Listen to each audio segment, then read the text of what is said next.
스쿨.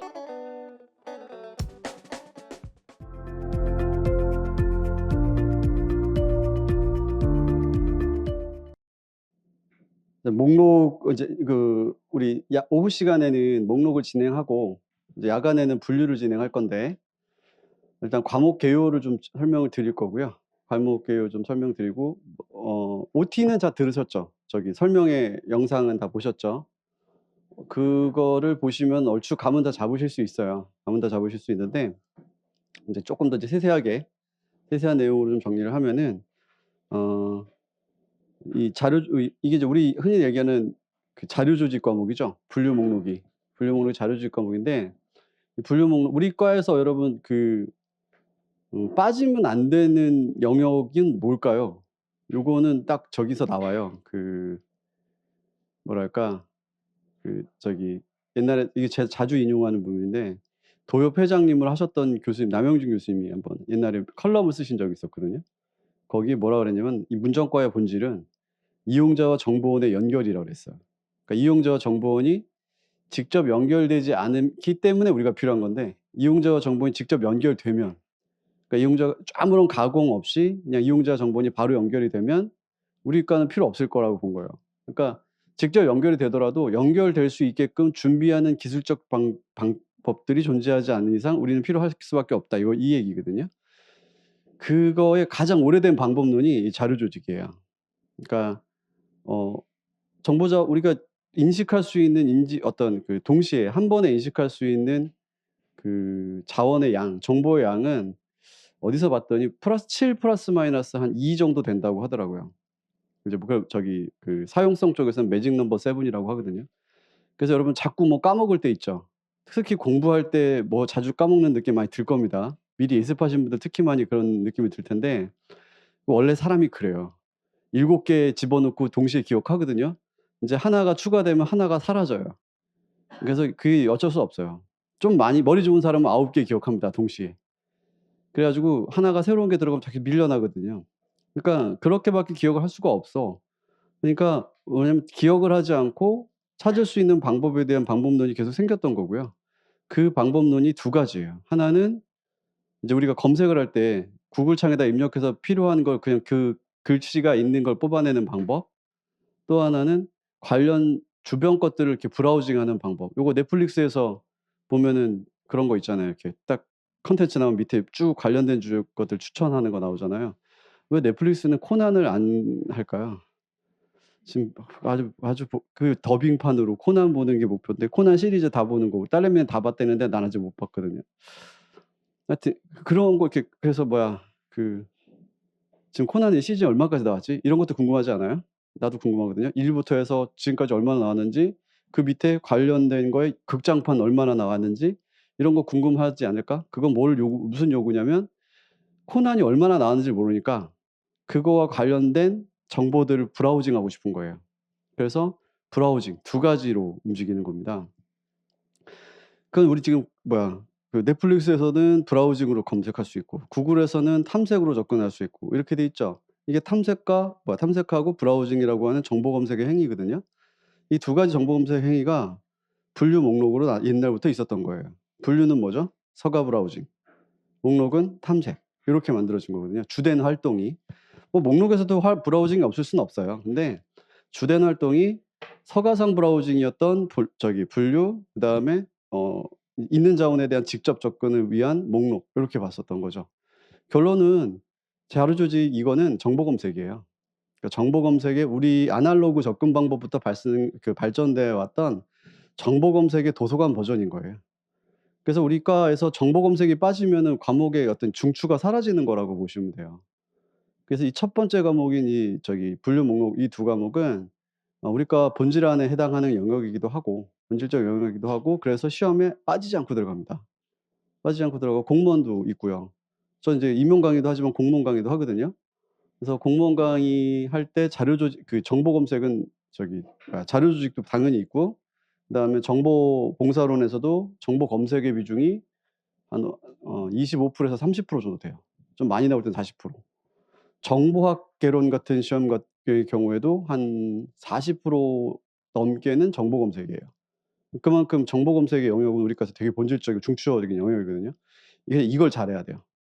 이걸 잘해야 되고 앞으로는 검색하고 인제 연결되어서 이 정보 검색하고 이렇게 짝으로 움직이는 게 여러분들 되게 좋습니다. 정보 검색은 우리 인제 지금 현재 자리 잡은 정보 검색의 개념은 컴퓨터 쪽의 방법과 함께 움직이고 있고, 요거는 아날로그에서 시작해서 컴퓨터 쪽으로 넘어가고 있어요.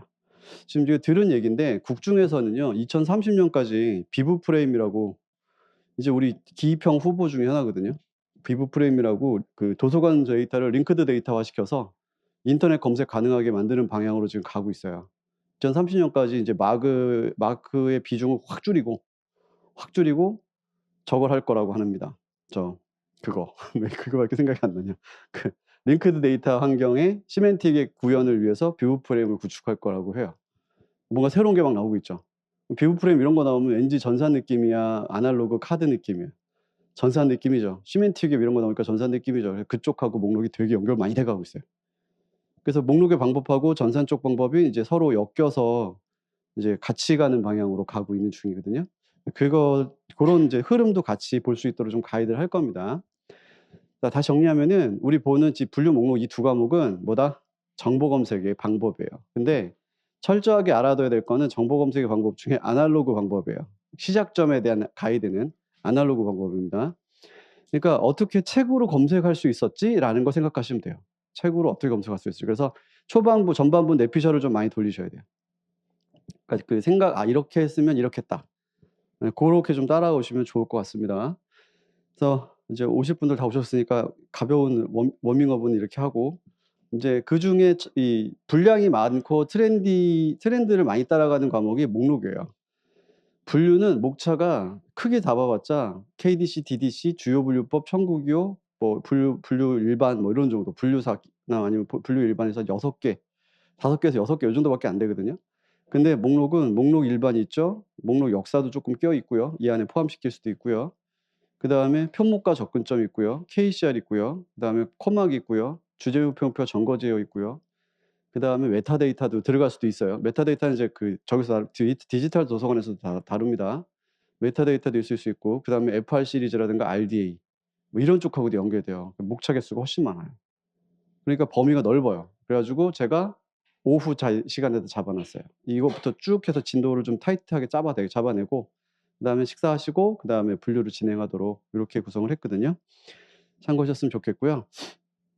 그래서 전반부에는 용어가 되게 익숙치 않을 겁니다. 자, 일단 앞으로 요렇게 알고 있어요. 여러분 조급한 마음이 분명히 들 거예요. 앞으로 저랑 10 달을 이제 쭉 갈 건데 마음은 조급할 거야. 근데 이거는 절대 하면 안 되는 방법.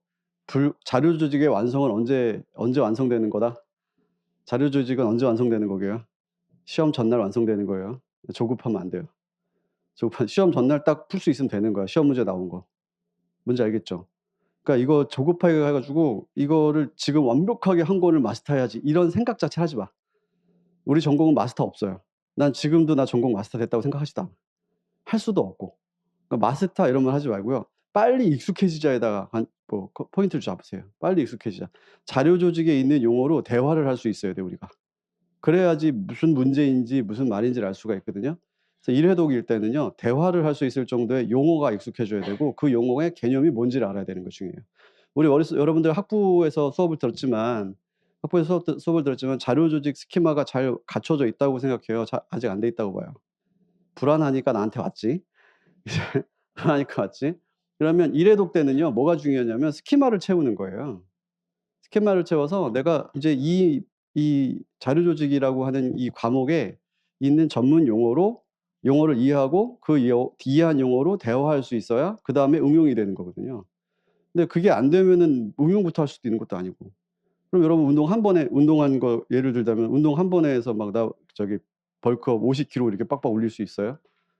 오늘 하루만 죽어라고 미친 듯이 마스터하면, 운동법을 마스터하면은 나 대회 나갈 수 있나? 그러니까 안 되잖아요. 똑같아요. 공부 두뇌도 근육이에요. 근육 단련하는 거랑 똑같다고 생각하시면 돼요.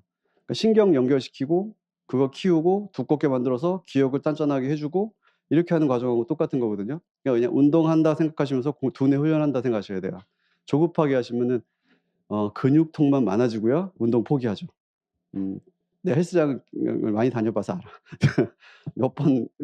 수십 번의 실패와 성공의 거듭이 왔다 갔다 하게 된 케이스예요. 근데 공부도 하는 건 똑같습니다. 지금 많은 분들이 그런 경험을 겪었을 거예요. 자, 그러면 이제 또 제 추가 내용들은 또 진도 나가면서 말씀을 드릴 거고요. 저는 그 전반부에는 뭐 응원되는 말, 힘내는 말 이런 말 잘 안 하는 편이긴 한데 잔소리는 많이 해요. 잔소리 많이 하고, 그래서 영상 들으시는 분들이 또 복습할 때 특히 잔소리 또 한다. 잔소리 그만해라. 이런 호불호가 있는 걸로 알고 있어요. 잔소리 그만해라 호불호가 있는 거 알고 있으니까 내가 시작할 때만 잔소리할 거예요. 시작할 때만. 그러니까 넘겨 빨리 영상들은. 알겠지? 듣기 싫으면 빨리 넘겨. 듣기 싫으면 넘기고 그다음에 본론 들어오면 본론 들어가면 돼. 그다음에 이제 이것도 알고 있어요. 여러분 이제 복습을 하시거나 실강도 복습 강의 들어가잖아요. 복습을 하실 때 배속으로 올리시는 분들이 있는데 여러분 1회독만큼 배속하지 마세요. 특히 영상 1회독만큼 배속하지 마세요. 왜냐면 내가 설명을 했는데 중요하다고 얘기했는데 배속으로 들 때 그걸 다 놓쳐요. 다 놓치더라고. 그래 가지고 그때 설명했잖아요. 전화 상담도 하다 보면 설명했잖아요. 근데 기억이 안 나는데 몇 배속? 그러면 1.5는 듣고 있더라고요. 근데 놓쳐요. 중요한 거는 다 놓치는 거야. 그리고 제가 필기해 드리는 부분에서도 보면은 중요하다고 필기되어 있는 거 빠르게 가다 보면 밑줄 치다가 설명을 놓치는 거예요. 그러니까 1회독은 정속하시고 나머지는 2배속으로 하시든 뭐 5배속으로 하시든 상관없어요. 그렇죠. 복습이니까. 대신에 1회독은 정독하시는 게 좋습니다. 제 말이 느리면 그때 조금 빠르게 해도 돼요. 별 말을 다 들어.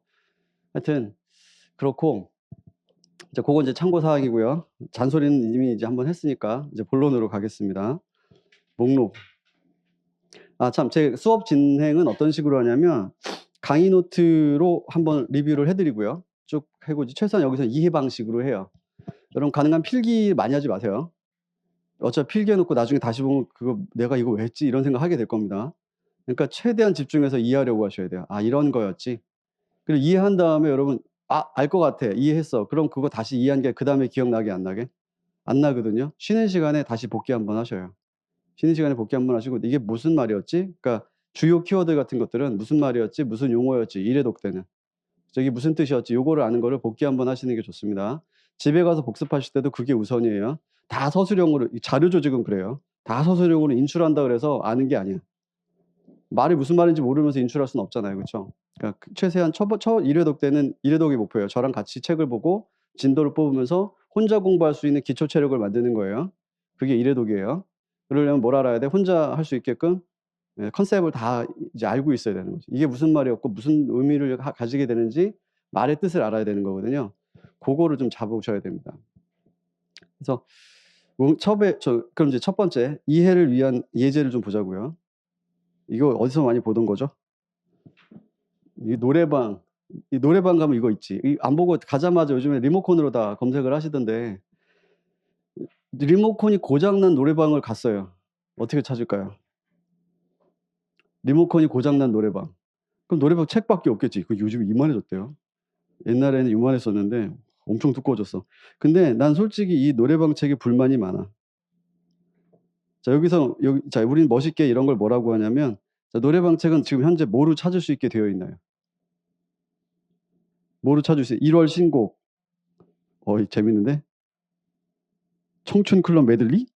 네, 여러분 지금 뭘로 찾을 수 있어요? 이분들 또 저기 다른 게 선입견이 씌어 있구나.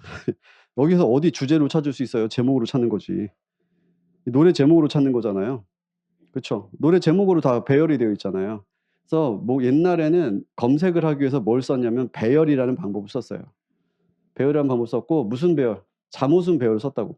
알파벳 순 배열, 잠옷은 배열을 썼어요. 근데 잠옷은 배열하고 알파벳 순 배열을 하긴 해야 되는데 뭘로 해야 돼? 뭘로 해야 돼? 이 중에 여러분 동시에 가수와 공명, 곡번호, 테마를 동시에 적용해서 배열할 수 있어요, 없어요? 없죠. 분명히 이 4개 중에 하나를 정해 놓고 배열을 해야 되겠죠. 이 4개 중에 하나를 정해 놓고 배열해야 되고 우리는 맨 왼쪽에다가 뭐예요? 배열 기준을 잡고 보통 일반적으로 맨 왼쪽에다 배열 기준을 잡고 그걸로 소트를 하죠. 그러면 이렇게 배열하는 게 좋을까요? 곡번호, 가수, 공명, 테마 요 순서대로 배열하는 게 좋을까요? 아니면 가수, 공명, 테마, 곡번호. 그러니까 다시 여기 뒤에 거는 상관없더라도 맨 왼쪽에 맨 왼쪽에 자, 곡 번호 먼저 해 주는 게 좋을까? 가수 먼저 해 주는 게 좋을까? 곡명 먼저 해 주는 게 좋을까? 테마 먼저 해 주는 게 좋을까? 자, 테마, 곡명, 가수, 곡 번호. 뭐가 자, 좀 잘 보일지 모르겠지만 뭐가 잘 뭔가 끼리끼리 모여 있는 느낌이 들어요? 테마는 참 많이 모여 있긴 하지. 근데 뭔가 좀 막 또렷한 느낌은 없죠. 그러니까 특정하기가 쉽진 않죠. 특정적이면서 잘 모일 만한 거는 뭐예요? 가수죠. 요게 언제 한 200년 전부터 요걸 가수로 넣어야 된다. 제목으로 넣어야 된다가 논쟁이 붙었었어요. 논쟁이 붙었었고 그래서 누가 이겼냐면 가수가 이겼어요. 그러니까 저자가 이긴 거야. 저자가 기본 표목이어야 된다. 표제가 기본 표목이어야 된다. 그게 그 소리예요. 저자 기본 표목이라고 하는 게 저자로 찾을 수 있도록 먼저 하고 그 저자가 그 저자가 쓴 책을 그 다음에 볼 수 있도록 하자. 이렇게 한 거거든요. 그러니까 시스타가 부른 노래가 시스타를 모은 다음에 두 번째로 어떻게 해요? 부른 곡으로 이렇게 나눌 수 있게끔 만든 거죠. 이런 거를 자료 조직에는 어마무시하게 뭐라 그러냐면 특정 저자의 저작과 각 저작의 서로 다른 상향판을 목록상에 집중시킨다. 뭐 이딴 소리를 하는 거야. 뭔지 알겠죠? 그러니까 실제로 보면 아무것도 아닌데 말은 어떻게? 겁나게 어렵게 이렇게 만들어 놓은 거예요. 이게 일본식이에요. 일본식이에요. 여러분 아마 조금 나이 있으신 분들은 나이 있으신 분들 그렇다. 성문 종합 용어라고 아시나요? 들어본 적 있나요? 추억의 영어책? 하여튼 그런 거 있어. 그 일본 책 번역한 거고 수학의 정석 있죠. 그것도 일본 책 번역한 거예요. 그래가지고 우리 공부의 방법에 있어서는 되게 좀 방법론적 측면이 많이 강조돼 있어요. 일본이 약간 그런 성향이거든요. 그리고 개념화 작업을 되게 필요하게 많이 했고 디테일 너무 쓸데없이 깊이 만들어놨어. 그리고 용어도 되게 어려워요. 그런 경향이 있었기 때문에 그렇다. 자, 하여튼 이렇게 이런 거 가지고 좀 결론적으로 이거는 그러면 자 저자로 세웠어. 그 다음에는 뭘로 배열하는 게 좋겠어요? 제목으로 배열하는 게 좋겠죠. 그러면 저자도 배열했고 제목도 배열했고 그 다음에는 뭘로 배열하죠? 그런 고민은 어디서 많이 했을까? 도서관에서 한 거예요. 도서관에서 해서 제일 먼저 뭐로 배열하고 저자로 배열하고 두 번째로는 사람들이 같은 저자면 그 다음 뭐로? 제목으로 찾고 그 다음에 같은 제목이면 뭐가 달라요? 판이 다르죠? 그럼 같은 판이면 모르겠어요. 그 다음에 그 같은 판이면 그 다음에는 뭐가 다르냐면 발행이 달라요. 발행한 데가 달라. 그러니까 신인수 자료주의개론 칠판. 하여튼 이게 뭐야 칠판이 나왔어. 근데 또 수출을 했네. 기분 좋아. 일본어판, 한국어판, 영어판, 중국어판 막 나왔어요. 그럼 같은 책이요, 다른 책이에요? 발행 쳐라. 발행지가 다 다르죠. 그럼 같은 책이에요, 다른 책이에요? 다른 책이죠. 그 순서대로 목록 순서가 잡혀져 있죠. 제일 먼저 뭐예요? 표지와 책임 표시사항, 판사항, 발행사항. 요게 다 뭐의 순서예요? 첫 번째 1차 배열, 그다음 두 번째 2차 배열, 그다음 3차 배열, 4차 배열 순서인 거예요. 이렇게 이게 목록에서 리스트 만드는 방식이었던 거고 이 리스트 만드는 방식으로 우리가 지금까지 뭐 해왔어요? 여기다가 이름 붙이고 살 붙이고 또 여기는 약간 예외적인 측면에서는 여기 예외에 대한 또 일반화 법칙 붙이고 그래가지고 이제 키워온 거거든요. 뭔지 알겠죠? 실제로 본질적인 영역으로 가면 진짜 아무것도 아니에요. 아무것도 아니에요. 이렇게 찾아가지고 천구교 찾아서 서가 가면 되거나 분리교 가면 되거나 하는 거였거든요. 여기다가 이제 우리 과는 이제 실용학문이다 보니까 실용학문인데 우리 과 처음 만드신 교수님들은 실용학문을 공부하셨던 분일까요? 아니면은 인문학자들이었을까요? 아니면 사회과학자들이었을까요? 초기 교수님들은요. 인문학자들이었어요. 인문학자들이라서 영문과 뭐 동양 철학, 불교 철학, 뭐 특히 영어를 잘해야 이걸 이제 가지고 오시니까 그 다음에 사학과 이런 쪽 베이스도 있으셨던 분 많았거든요. 근데 이분들이 이런 실용학문적인 측면을 이렇게 보다 보니까 받아들이기가 되게 있어 보여, 없어 보여. 이분들의 관점에서는 추상 가치 이런 것 쪽이 있는 분인데 방법론 딱 들어오니까 그냥 딱 그래 보이잖아. 용어로 확 어렵게. 일본식으로 많이 바뀌어 있고 일본에서 또 많이 가져왔으니까요. 그렇게 해서 변화된 거예요. 대표적으로 자료 조직도 약간 일본식이 좀 많지만 우리 독서 교육책 있죠. 그것도 일본식이 좀 많아요. 그건 나중 그때 가서 얘기하죠. 자, 앞으로 이제 이런 목록을 공부할 땐 요런 배경 지식을 좀 가지고 가시면 좋을 것 같습니다. 자, 일단은 중요한 요소가 먼저 배치돼요. 기계는 여러분 순서를 알까요, 모를까요? 기계는 순서에 상관없어요. 순서를 몰라요. 순서를 모르고 사람만 순서가 중요해. 크기가 중요하고. 그래서 중요한 요소를 먼저 배치해요. 순서라고 하는 건 사람을 인지하기 위한 순서예요. 두 번째, 중요도 순서대로. 이 순서도 그냥 정하는 건 아니고 중요도 순서대로. 그러면 아까 이 순서는 무슨 순서예요? 검색과 식별을 하기 위한, 그러니까 다시 말하면 정보를 찾기 위한 중요도 순서인 거지. 그렇게 생각하시면 돼요. 그 다음에 비슷한 성격은 또 묶어서 해줍니다. 그래서 같은 성격끼리 이렇게 테마로 묶어주는 것도 나중에 괜찮겠다는 생각이 들겠죠. 이런 생각들을 우리만 했을까? 딴 사람들도 했을까? 분명 여러 학자들도 했을 거예요. 방법적 측면에서 많이 했을 겁니다. 그래서 요 세 가지가 메인이고요. 세 가지가 메인이고, 이제 이걸 가지고 지금 이건 이제 언제쯤 방금 전에 보여드렸던 건 무슨 맥락이에요? 아날로그야 디지털이야? 지금 방금은 아날로그 맥락이에요. 이거 지금 엑셀에다 넣은 거라서 디지털인가요? 출력하면 아날로그지? 그쵸? 그럼 옛날에 도서관에 한 40만 권 정도 책이 있어. 그럼 이 리스트를 어떻게 만들어야 될까? 고민했겠죠. 예, 그거에 대한 얘기를 할 거예요. 이제 목록 시작할 때는. 근데 그때는 뭐만 잘 되면 되냐면요. 사람 이름으로 잘 배열을 해가지고 같은 사람이 잘 모이고, 그리고 잘 모이고 그 잘 모인 거를 찾아낼 수 있으면 되는 거였어요. 그래서 옛날에 목록은 두 가지 기능만 했었어요. 탐색과 집중. 그러니까 잘 모여 있는 걸 찾기만 하면 됐어.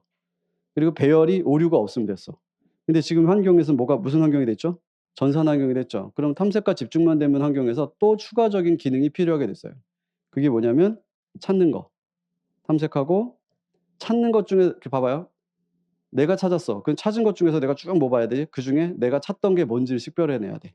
아까도 여기서도 보면 어떻게 해요? 내가 10cm가 쓴 저자로 합시다. 10cm가 쓴 책을, 발음 별로 안 좋네. 하여튼 이 책을 썼어요. 책을 찾았어. 그럼 책을 찾았네. 그다음 뭐야? 아메리카노 콘서트 뭐 이런 것들이 있네. 그럼 뭐 한 거죠? 요거를 식별한다고 해요. 그다음에 그럼 아메리카노에는 초판, 2판, 3판이 있네. 이거예요. 식별한다고 해요. 식별하고. 그러니까 우리가 검색해서 키워드 넣은 다음에 쭉 해서 간략 검색 나오잖아요. 그 쭉 화면 보면서 난 뭐 하는 거지? 찾던 건지 아닌 건지 식별하는 거죠. 식별을 하고 그중에 내가 원하는 거 어떻게 선정하고, 요거 괜찮다. 요거 봐야지. 선정하고 요거 서가에 어딨지?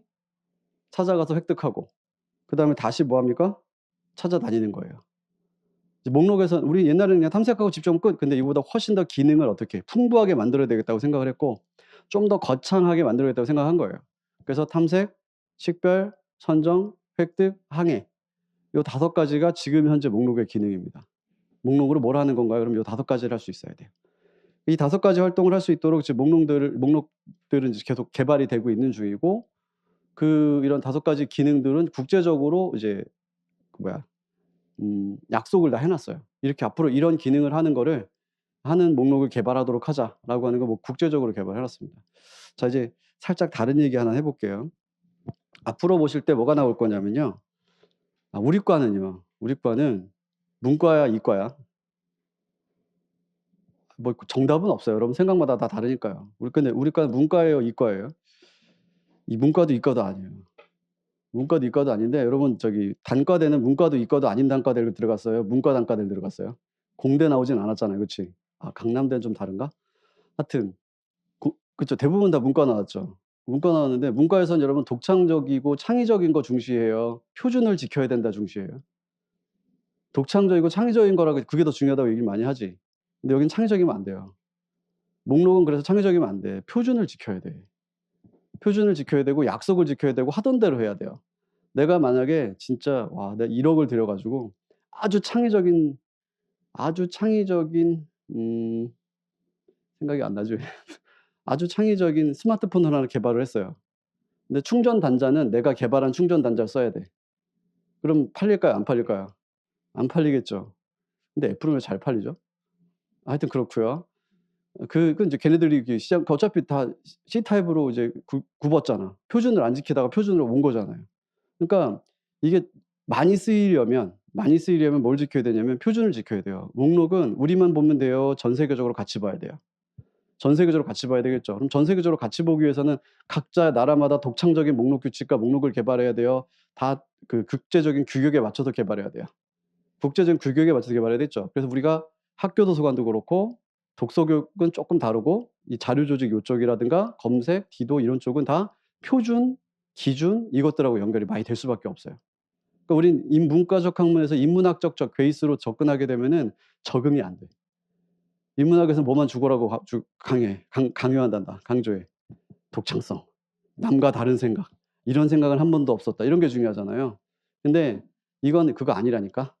그래서 앞으로 그래서 이 문과적 사고가 강하신 분들은 무슨 생각을 많이 하냐면 뭐 여러분 창의적 생각의 방법의 그 제일 쉬운 방법이 뭐죠? 왜예요, 왜. 방법적 회의.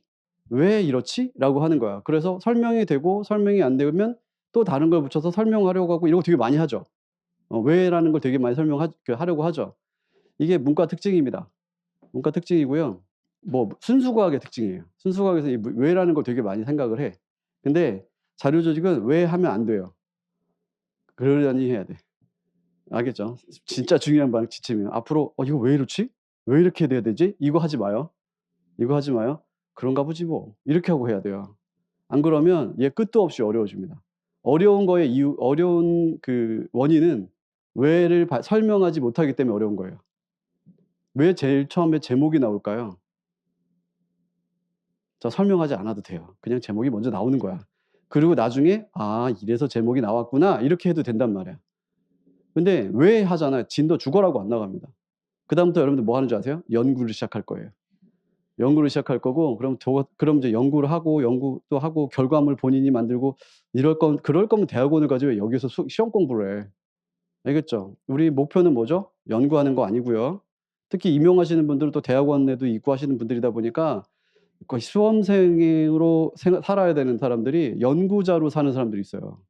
갑자기 이해가 안 되면 암기가 안 돼서요. 그리고 막 논문 찾으러 다니고 이런단 말이야. 아니에요. 이해가 돼도 암기가 안 되는 건 천지에 널려 있어요. 알겠죠? 그러니까 자료 조직 보실 때는 반드시 어때야 된다? 이해는 제가 최대한 시켜 드려요. 최대한 이해는 알 수 있게 해 드리지만 이해가 안 되면 일단 어때요? '그런가 보다.' 그러고 그냥 가는 거예요. 그래야 시험을 봐요. 알겠죠? 부탁입니다. '이건 왜 이렇죠?' 이거 하지 마요. '그런가 보다.' 일단 받아들여. 받아들이고 그다음에 설명할 게 회독하면서 익숙해지면 설명이 가능해질 수가 있어요. 오늘 잔소리가 첫 시간이라 좀 깁니다. 자, 이제 그러려니 하는 거예요, 앞으로. 그러려니 해야 돼. 자, 그럼 목록의 기능. 자, 여기는 왜 차이가 났나요? 이런 거 하지 말란 얘기예요. 여기는 왜 다른가요? 이런 거 고민하지 말란 얘기예요. 그냥 이런 거니까 외워야 돼. 그러니까 외우려니까 여러분 싫어, 좋아. 그냥 외우려니까. 싫죠. 그냥 외우려니까 싫어서 자꾸 원인을 찾는 거예요. 그냥 외워야 돼요. 외워야 되는데 이제 요런 애들은 제가 지금은 이 강의 노트에서도 제가 쓸데없는 건 잘 안 해요. 저희 임용에서 강의 노트는 좀 빠르게 진행하고 꼭 필요한 거 방식으로 이해를 하고요. 교재 리딩을 하는데 교재에도 이제 주요 지점만 체크를 해 드립니다. 그러니까 이 우리 임용하고 공무원 쪽은 또 스타일이 다르잖아요. 그래 가지고 전반부부터 너무 빡빡하게 갈 필요 없어요. 그러니까 좀 흐름을 잡는 차원에서 여기는 이해 영역이라고 보시면 돼요. 자, 여러분 이런 거 있죠. 목록의 본질은 뭔가요? 이렇게 얘기하면 아까도 제가 얘기했죠. 뭐가 본질이라고 그랬었지? 제일 중요한 거? 찾는 거예요. 목록은 찾는 거라 했었죠. 그래서 모든 우리 뭐 표준들이나 개인의 의견이나 해서 항상 뭐는 무조건 나와요? 탐색, 얘는 무조건 나와요. 그러니까 목록에서 뭐가 빠지면 목록이 아니야? 탐색 기능이 없어요. 찾을 수 없는 목록은 목록이 아닌 거예요. 찾을 수 없는 목록은 목록이 아닙니다. 자, 그다음에 여기 옛날에는 이제 전통적 기능이라고 해서 기본서에 이렇게 돼 있는 책들이 좀 있었어요. 한동안 탐색, 식별, 소재 지시, 뭐 사서적 기능 이렇게 얘기했던 적도 있었는데 점점 어디로 가고 있냐면 요리로 가고 있습니다. 앞으로는 이렇게 보셔요. 탐색, 식별, 선정, 획득, 항해, 탐험. 항해랑 탐험 나오는데 이것도 이제 설명할 게 좀 나와요. 요 ICP라고 하는 게 국제 목록 원칙 규범이라고 이플라 다 아시죠? 이플라에서 국제 목록 원칙 규범이라고 발표를 했어요. 모든 목록을 만들 때는 이 원칙 규범에 있는 지침에 따라 개발 시 참고하시오. 다시 말하면 이게 암묵적 기준이죠. 원칙에 대한 규범이잖아요. 기준인 거예요. 그래서 목록은 이 5가지 기능을 할 수 있도록 5가지 기능을 할 수 있도록 개발하시오인 거예요. 그 여기 좀 이 FRBR 이런 것도 뭘까요? 이건 학부 다닐 때 배우지 않았나요? FRBR? 요거는 내가 나중에 또 한번 설명드리겠습니다. 이게 목록을 아주 그 뭐랄까 재밌게 만들어 냈죠. 자, 그 중간 거는 참고하시면 돼요. 지금 KCR 5판에 대한 궁금증이 있으실 것 같아서 저도 이제 그 학교 수업을 하니까 가서 물어봤거든요. 그 목록위원회에 계신 선생님이 계셔 가지고 여쭤봤는데 원래는 작년 12월에 나오는 게 목표였다가 올해 그 선생님들이 바빠 가지고 그 보강 작업, 초안에 대한 보강 작업을 다 못 하셨대요. 근데 이번에 방학 때, 겨울방학 때 좀 많이 하자라고 하셔 가지고 겨울방학이 지나고 한 검토해서 나오면 내년 올해 5월쯤 되지 않을까 싶다 정도 얘기를 했어요. 5월쯤 되지 않을까 싶다 그러면 여러분 5월 달에 만약에 책이 나오면은 그걸로 배우는 사람들은 몇 달 배우는 거지? 시험 때까지? 5월 오 육 그 뭐 나와서 사면은 6월 달일 거고. 그러면 7, 8, 9, 10 넉 달 배우고 시험에 들어서 자 지금까지 다 뒤집어 엎고 "넉 달 만에 시험 봐." 이렇게 시험 문제를 내면 여러분들이 이의신청 할래 안 할래? 하겠지. 그럼 교수님들이 이의신청하는 거 좋아할까 싫어할까? 겁나게 싫어합니다. 올해 썰 중에 쉽게 나왔던 이유가 이의신청이 싫어서라는 썰이 있어요. 농담인 듯 진담인 듯 하여튼 그런 썰이 있어요. 그러니까 그래서 아마 올해까지는 KCR 5판에 대한 게 뭐 확 이렇게 드러나거나 그러진 않을 거고 특징, 뭐 기본적 뭐 이런 게 혹시 나온다면 그런 게 건드려질 거예요. 그래서 그거는 뭐 문풀 때나 충분히 다뤄도 아니면 제가 한번 특강을 할 거거든요. 예, 그거 이제 얹어 가지고 할 거니까 그때만 더 다뤄 놓어도 되고 그때 잡아 드릴 거예요. 그래서 지금은 뭐가 중요하냐면 왜냐면 KCR 4판에다가 4를 붙인 게 5판이에요. 4판을 싹 다 뒤집어 엎은 게 아니에요. 그 4판에다 4를 붙인 거기 때문에 4판을 모르면은 어차피 5판은 다시 공부할 필요가 없어요. 그러니까 4판을 알고 5판에다 얹으면 되는 느낌으로 보시면 돼요. 그래서 내가 일단 뭐래요? 4판을 정확하게 봐 놓고 그다음 5판에서 "요게 바뀌었어." 내지는 "요것만 바꾸면 돼."라는 게 나오면 그때 싹 받아들이면 되겠죠. 그래 가지고 좀 불안감을 좀 없애도 돼요. 불안감 없애야 돼요. 그래서 열심히 해 놔도 돼요. 버릴 게 없어. 근데 보니까 '야 이거 다 갈아엎어야 되나?' 나는 책을 개정해야 되지만 여러분은 4판 지식에다가 5판 변형만 살짝 얹어 주면 끝나는 거예요. 그러니까 너무 걱정하지 않으셔도 되고 올해가 마지막 기회입니다. 목록의 이 부담감을 없애기 위한 마지막 기회니까 자료 열심히 합시다. 예, 열심히 합시다. 자, 다시 돌아가서 FRBR 요거는 목록의 이제 위기 상황에서 등장하게 된 어떤 이제 또 다른 방법적 접근이에요. 고건 이제 차후에 한 번 더 제가 다루게 될 거고 이거 쭉 가다가 우리 자료 목록은 전반적으로 초반부엔 정말 미시적으로 가요. 야, 여기 2, 4, 5에는 달러 A를 써야 번표제를 쓰는 거야부터 쫙 가요. 미시적으로. 점 찍어야 돼. 여긴 콜론이야. 뭐 이런 거 하다가 갑자기 거시 상황으로 확 바뀝니다. 그게 마지막 단계예요. 그래 가지고 보던 눈이 여기서부터 저 위로 바뀌어요. 그게 이 FRBR 때문이에요. 아직 무슨 말인지 몰라도 돼요. 그거는 뒤에 가서 다룰 겁니다. 보통 교수님들 책에 저걸 먼저 다니는 책들도 있어요, 요즘에는.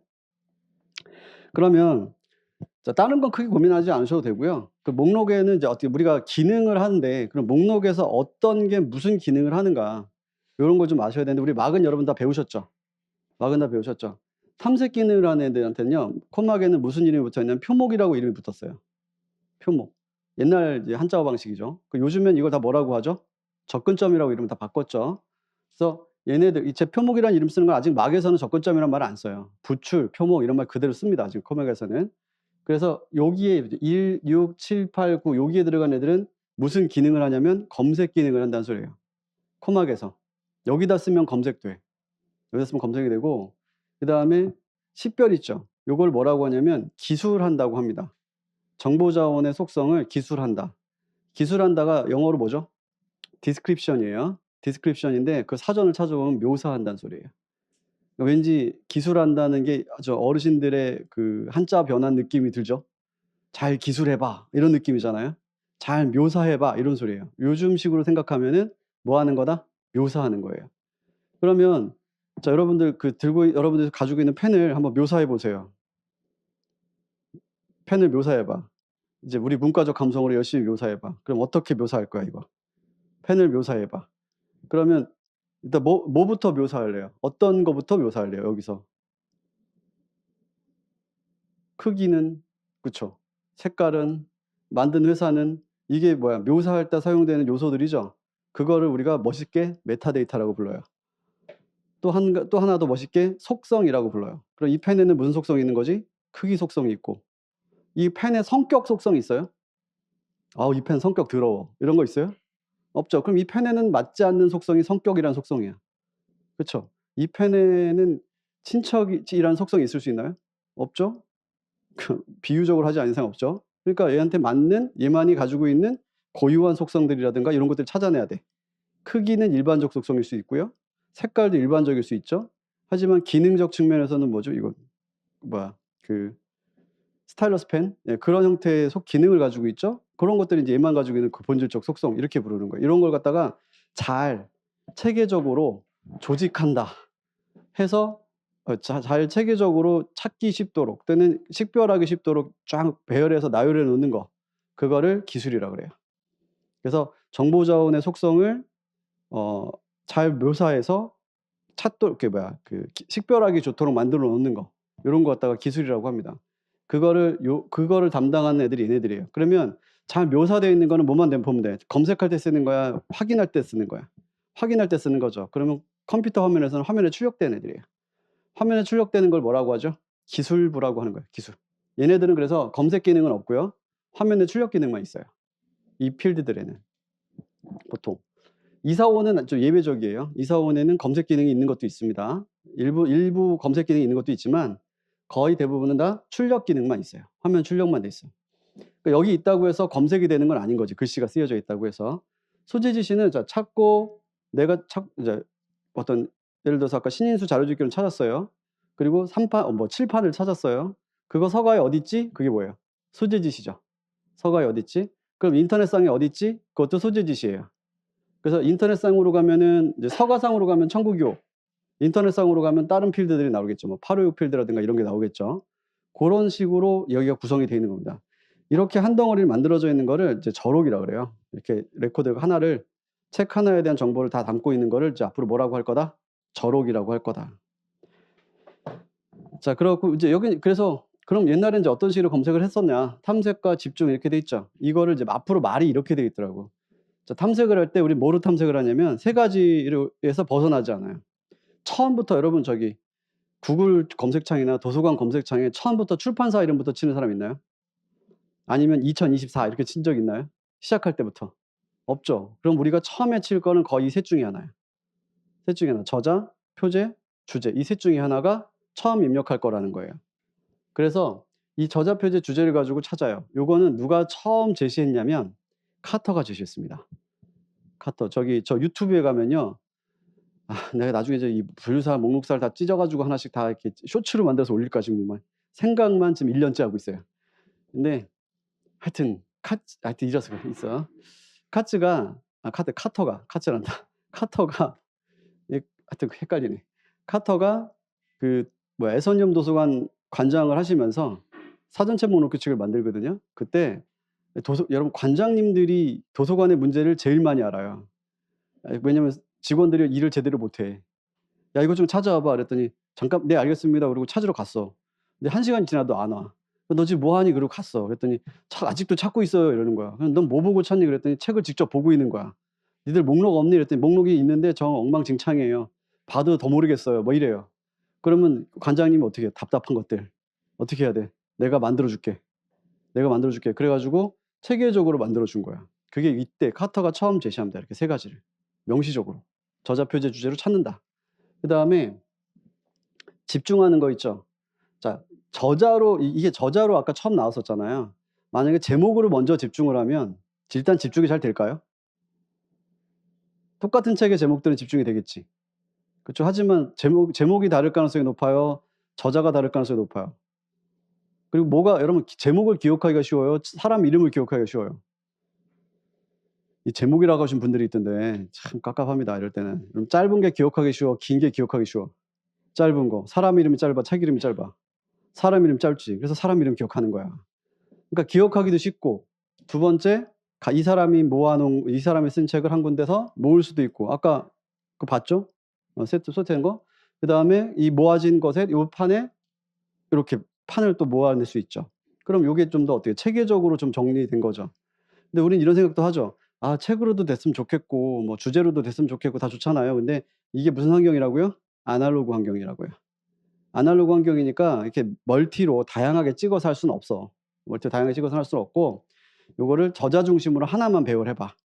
인 거예요. 여러분 만약에 이걸 그럼 각각을 다 배열하려면 그냥 저자로 하지 말고 책 이름으로도 배열하고 저자로도 배열하고 뭐 주제로도 배열하고 이렇게 다 배열해 놓으면 좋지 않나요? 이렇게 생각할 텐데요. 그럼 내가 한번 여러분한테 숙제를 한번 내줘 볼게요. 그 집에 가서 리스트 한 1000개만 북 중에서 다운 받아 가지고 그걸 1000개를 손으로 써야 돼. 엑셀 안 돼. 복붙 절대 안 돼. 손으로 다 써 가지고 1000개짜리 리스트를 한 장씩 만드는 거예요.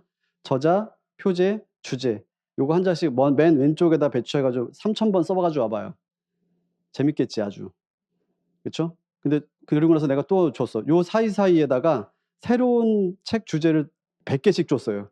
다시 써 가지고 그러면 그 중간에서 사이사이에다 이렇게 다시 학생이 메모해서 넣을래요? 아니면 다시 처음부터 써야 될까요? 다시 써야 되겠죠. 그럼 1100개씩 또 매번 써야 돼요. 자, 옛날 사람들은 무슨 죄입니까?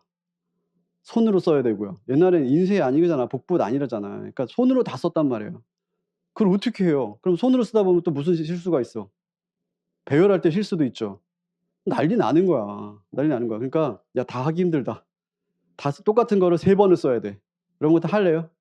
안 하겠지. 그러니까 하나만 정해. 그래서 그냥 그나마 가장 가성비 좋은 게 뭐다? 저자다인 거예요. 그러니까 저게 최선이 아니라 차선인 거예요. 최선은 알아. 하지만 뭐가 없어?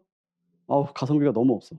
그래서 가성비 좋게 한 거라 생각하시면 돼요. 저도 옛날에 이렇게 하면 되지 저렇게 하면 되지 했는데 내가 그때 사람이 된다면 했더니 나 죽겠더라고. 하루 종일 손가락 부러지다 끝날 것 같아. 만약에 인쇄하시오 관장님이 약간 좀 괴짜야. 그래 가지고 인쇄본으로 합시다 이래 버리면 난리 납니다. 예를 들어서 우리 도서관 장소가 몇 개지 봤더니 10만 권이야. 10만 권 장소에 서지 리스트를 손으로 써 가지고 조판 인쇄를 해야 돼요. 조판해야 돼요. 글자 하나씩 심어야 된다고. 그 글자를 정자로 심어요? 뒤집어서 심어야 돼? 뒤집어서 심어야 돼. 거울 보고 심어요 막.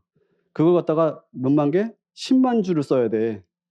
맞추기 쉬워요, 어려워요? 어렵죠. 그리고 다시 저자 접근점 바꿔서 그럼 또다시 10만 번 이거 해야 되는 거야. 무식한 짓이죠. 아날로그 때는 도저히 감당이 안 되던 짓이었던 거예요. 지금 '그게 왜?' 이런 생각이 들 수 있지만 여러분 스마트폰이 있을 때부터 태어난 세대랑 없을 때 태어난 세대랑 차이 있는 거 아시죠?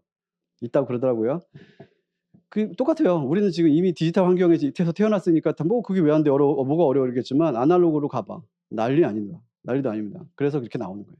그래서 그나마 뭐로 배열하는 게 이렇게 배열해 주고 특정 저자의 여러 저작과 각 저작의 서로 다른 상이한 판을 목록상에 어떻게 이렇게 해 놓은 걸 집중시킨다라고 하는 겁니다.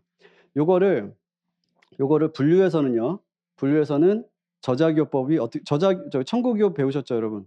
학교 다닐 때 청구기호 배울 때 저자기호 배우면 분류기호 다음에 뭐 써요? 저자 이름, 저자 이름으로 가지면 저자의 성, 저자 이름, 저자기호, 판차기호 이렇게 쓰거든요. 저자 이름, 저자기호, 판차기호 순서예요. 요렇게 해 놓은 거를 뭐라고 하죠? 청구교에서 개별화한다고 합니다. 개별화한다. 우린 요렇게 같은 것끼리 소트하고 그다음 2차로 만들고 그다음 3차로 줄여가는 거 요런 걸 갖다가 개별화한다 할 수 있는 거예요. 그렇게 개별화하면서 좀 더 어떤 방향으로 정확한 방향으로 내려가도록 하는 거예요. 서가상 집중을. 이게 가장 자연스러운 방법이에요. 이거 소트 안 해 놓고 다 흩어 놓았다고 생각해 봐봐. 그러면 10만 개 리스트를 처음부터 끝까지 봐야 되겠죠. 저걸 다 흩어 놓으면. 그럼 컴퓨터는 저게 체계적으로 쫙 정리가 되어 있을 컴퓨터는 데이터베이스 안에 체계적으로 쫙 정리가 되어 있을까요? 아니면 막 자기 맘대로 일단 되어 있을까요? 데이터베이스는 자기 맘대로 되어 있어요. 체계적으로 되어 있지는 않아요. 자기 맘대로 되어 있는데 그 처리 속도가 빛의 속도예요. 그래서 우리보다 빠른 거야.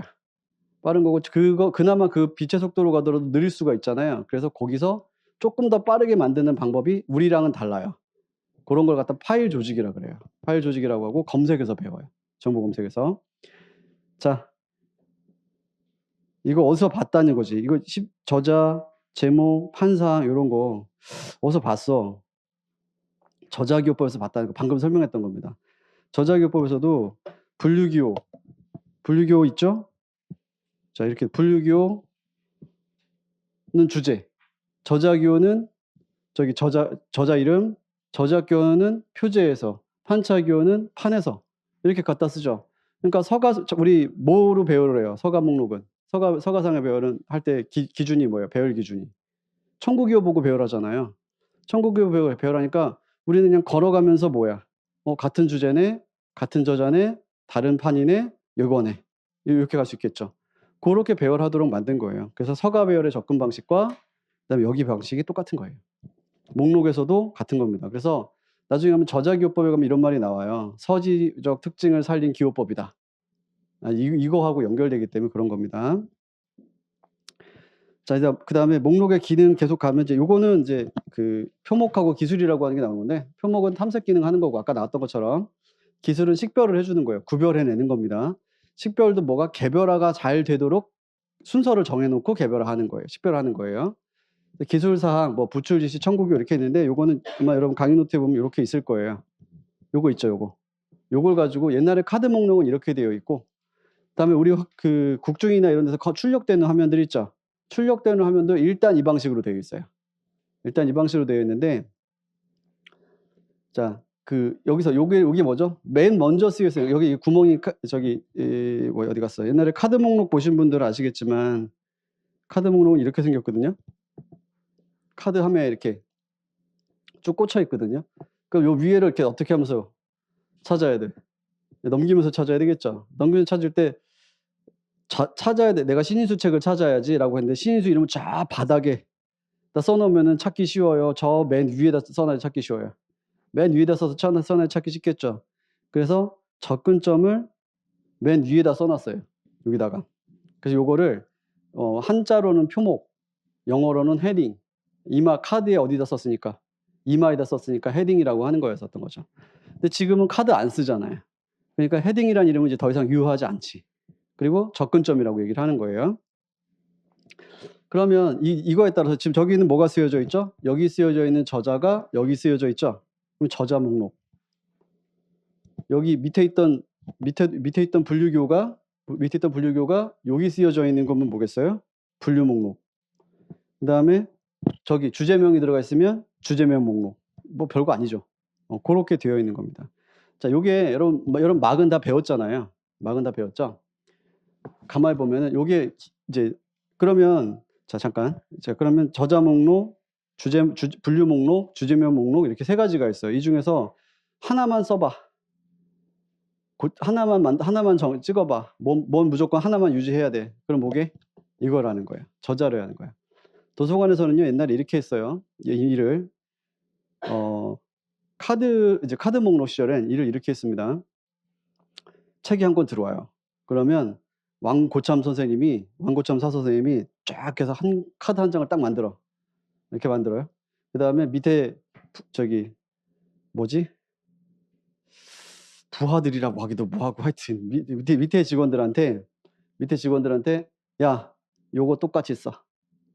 이렇게 시켜. 그리고 몇 개를 써요? 여기 개수대로. 내가 요걸 부출하라고. 이거 표목지시, 부출지시라고 그러거든요. 누가 지시하는 거예요? 처음 목록 만든 사람이 기본 목록이라고 부른다. 이걸 가장 기본이 되는 목록을 하나만 쓰면서 야, 요거 하나 내가 여기다 써줬다. 분류교 이거야. 주제명 이거야.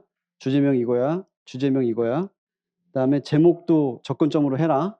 이렇게 해준 거예요. 그럼 카드가 밑에 사람들이 이 똑같은 내용은 몇 개를 베껴야 될까요? 5개 베껴야 돼. 5개. 5개 베껴가지고 맨 위에다가 뭐만 써야 돼? 요거를 하나씩 쓰는 거예요. 요걸 하나씩 쓰는 거예요. 그래서 5개 베껴서 이렇게 위에다 하나씩 만들어 놓고 그러면 이제 주제는 주제에다가 저자는 저자에다가 표제는 표지에다 갖다 꽂는 거죠. 그렇게 만든 거를 카드 목록이라고 하고 이걸 편목법이라 그래요. 목록을 편성하는 방법이라고 불렀던 거예요. 시험엔 안 나와요. 그냥 상식과 용어를 익히는 거예요, 지금. 편목법이라고 그러는 거고. 그러면 이걸대로 우리가 막을 어떻게 했는가. 코막이라든가 우리 원래 막의 설계는 카드 목록을 자동으로 출력하려고 만든 거예요. 프린터로 출력하려고 만든 거예요. 그래가지고 막도 설계한 거 보면 여러분 보세요. 기본 표목 몇 번에다 써요? 1번 때, 100에다 쓰죠. 기본 표목. 그 다음에 표지와 책임표상 몇 번대에다 써? 200번대. 그 다음에 판상 250, 발행상 260. 순서대로 지금 숫자가 증가하고 있죠? 형태상 300, 그 다음에 총소상 490, 주기사항 주기사항 500. 그쵸? 이건 지금 504 쓰면 되겠네. 예, 그런 데 쓰는 거죠. 여기 있는 게 다 무슨 순서대로? 카드 목록의 요 열거 순서가 마크의 순서대로 쭉 되어 있죠. 그리고 얘네들은 어디 있을까? 이건 몇 번 뗐을까요? 얘네들은 뭐 하는 거지? 표목이 되는 것들이니까 검색이 돼야 되겠죠. 그럼 얘네들을 뭘 한다 그래요? 부출한다 그럽니다. 추가적으로 접근점을 만들어 주는 거예요. 부출한다고 하는 거예요. 그럼 얘는 몇 번에다 써야 될까요? 얘는 이제 기능을 또 따로 넣었어요. 그래서 분류기호 파트에다 쓰면 돼요. 주제명은 몇 번에다 썼죠? 650. 요거 650. 요거 650. 저자 이름 하나 더 있어서 또 써줘야 돼. 그럼 몇 번? 700. 그래서 걔네들 이름이 다 뭐예요? 주제명, 부출표목, 뭐죠? 부출표목. 이렇게 돼 있죠. 총서명도 검색돼야 될 것 같아. 그럼 뭐예요? 총서 부출인 거지. 그래서 막에서 순서대로 위쪽은 전반적으로 뭐고 화면 출력용이고 밑으로는 검색용이 많아요. 100%는 아니지만 검색용이 많습니다. 그런 식으로 구성이 됐던 것도 저 카드 때문에 시작했던 거라 보시면 돼요. 자, 그다음에 이제 뭐 저록의 모습들인데 이렇게 해서 한 덩어리가 나오죠. 한 덩어리가 나오면 저록이 하나가 되는 거예요. 그러면 지금 방금 봤던 이 목록은 저록이 몇 장 표현될 수 있는 건가? 아까 카드가 뭐였어요? 카드 5장 필요하다 그랬죠. 열람용으로 5장 필요한 거거든요. 그럼 열람용으로 5개의 저록이 필요한 거야. 그렇게 얘기를 하는 겁니다. 5개의 저록. 자, 그럼 여기는 한 페이지에 몇 개의 저록이 있나요?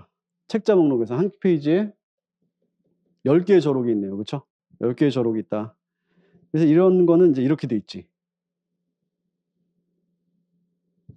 이게 이제 무슨 목록이죠? 책자용 목록이에요. 책자용 목록이고 카드보다 먼저 나왔죠? 책자용 목록에서는 여기에 뭘 썼죠? 이거 제목이에요. 동양서. 동양서는 제목을 써요. 동양서는 제목을 쓰고 그 다음에 누가 지었다 이렇게 씁니다. 그래서 서양에서는 뭐로 정해놨는데 사람 이름으로 정해놨잖아요. 그 목록을 검색을 할 때 동양에서는 책 이름으로 했어요. 그래서 왜 그랬을까? 이건 나도 되게 궁금했어요. 근데 어쩌다가 그냥 뇌피셜을 많이 굴리게 됐어. 뇌피셜을 굴리다 보니까 아, 그럴 수도 있겠다. 외국 애들은 이름을 다른 이름으로 부르는 게 맞나요, 적나요? 나는 케네디지. 또 부캐로 한 40개의 이름이 있어. 이런 사람 없잖아요. 근데 우리나라는 그런 사람들이 동양 3국은 무지하게 많아요. 그런 사람들이. 부캐, 본캐가 다 따로따로 있어. 제 카페에 가면은 그 영상 하나 있을 겁니다. 그래서 자는 부모님이 지어준 거고 성인이 되면서 이제 지어진 이게 또 다른 이름인 거고요. 호라고 하는 거 있죠. 들어본 적 있죠? 호. 호는 자기가 그냥 심심하면 짓는 내 다른 이름이에요. 그래가지고 우리 잘 알고 있는 그 압구정동 있잖아요. 압구정. 압구정이 한명의 호입니다. 원래 그 한명회 들어보셨죠? 내가 임금이 될 관상인가 뭐 이거 거기 나왔던 그 한명회. 그분의 호예요. 그게. 그리고 호가 한두 개만 있는 사람들도 있지만 50개, 60개 되는 사람도 있어요. 뒤에 보여드릴 겁니다. 그러니까 사람 이름 하나를 정하는 게 어려워. 어렵다는 거죠. 뭘 하나를 정할까 이것도 쉽지 않다는 겁니다. 그러니까 옛날에는 사람의 본명을 부르는 거는 실례였어요. 그래서 여러분들이 저 부를 때도 와가지고 선생님이라고 하지. 야, 신인수 이렇게는 안 하잖아. 그치? 그러니까 우리 동양의 문화는 이렇게 돼 있단 말이야. 대놓고 이름을 부르는 건 예의가 아니라고 부르기 때문에 부를 때 그 상대방을 지칭할 때도 날 이렇게 불러주게 라고 하는 호를 써서 부르거나 또는 자를 써서 부르거나 이렇게 한단 말이에요. 부모님은 아마 자를 부르거나 했었을 거예요. 아마. 호를 써서 부르거나 했었단 말이에요. 그러니까 이름을 특정하기가 어려워요. 그래서 차라리 책 이름으로. 근데 서양은 책 이름이 길어, 사람 이름이 길어. 책 이름 너무 길어. 여러분 외국 책 봐봐요. 길어요.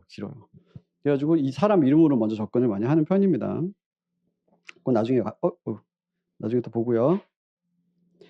자, 그다음에 이제 카드 목록은 이렇게 해서 배열 기준들 여기다가 뭘 넣고 여기다가 저자 이름을 넣거나 또는 주제를 넣거나 분류기를 넣거나 이렇게 갖고 이제 만든다. 카드형 목록이 이렇게 생겼다. 근데 컴학에서는 어때요? 카드는 아까 하나의 작품을 표현하려면 한 개의 작품을 표현하기 위해서는 아까 뭐가 필요했어요? 카드 환경에서는 열람용으로도 개수가 접근점의 개수만큼 저록이 필요했죠. 근데 막에서는 어때요? 막 하나면 카드 여러 장의 역할을 얘가 혼자 다 할 수 있죠. 그렇죠? 그러니까 얘는 하나의 저작에 하나의 저록만 필요하다 이렇게 얘기를 할 수 있는 거예요. 이해됐죠? 하나의 저작에 하나의 저록만 필요해.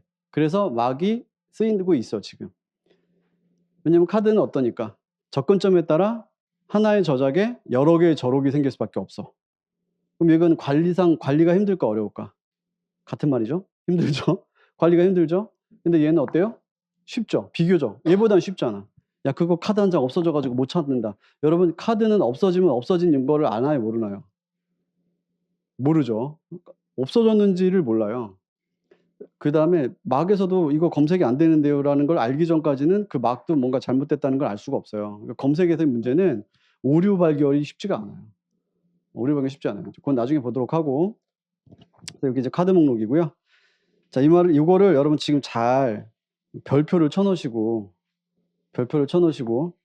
이 이해를 돕는 그림입니다. 내가 지금까지 목록 공부하면서 이거 그리면서 제일 기뻤어요. 매 수업 때마다 하는 말이지만 정말 기뻤습니다. 왜냐면요. 공부하는 재미를 느꼈다고 아까 이때.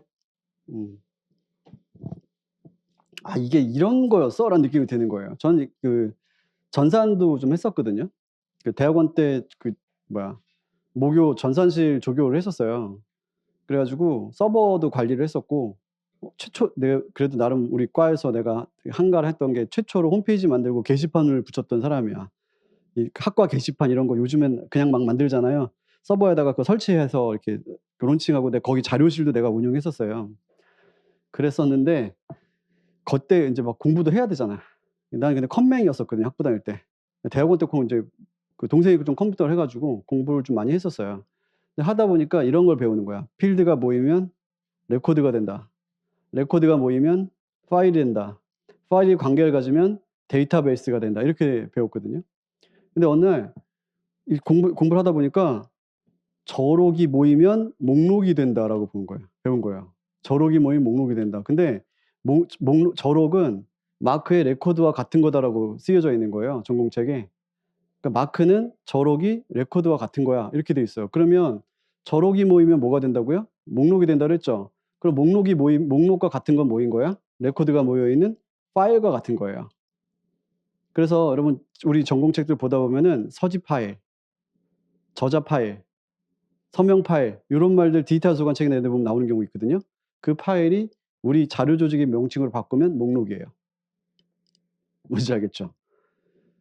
그때 막 갑자기 이렇게 그동안 고생했던 짜증이 확 올라오는 거야. 제가 학부 다닐 때 자조를 잘했게 못했게요. 나는 끝까지 인문학도였거든요. 끝판 인문학도였거든요.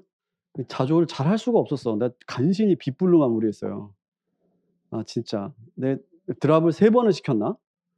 2 학년, 3 학년, 4 학년 때 간신히 3 번에 2 번인가 드랍 시켜 가지고 간신히 이제 합격을 맞췄는데 자조가 너무 싫었거든요. 근데 수업을 해야 되잖아.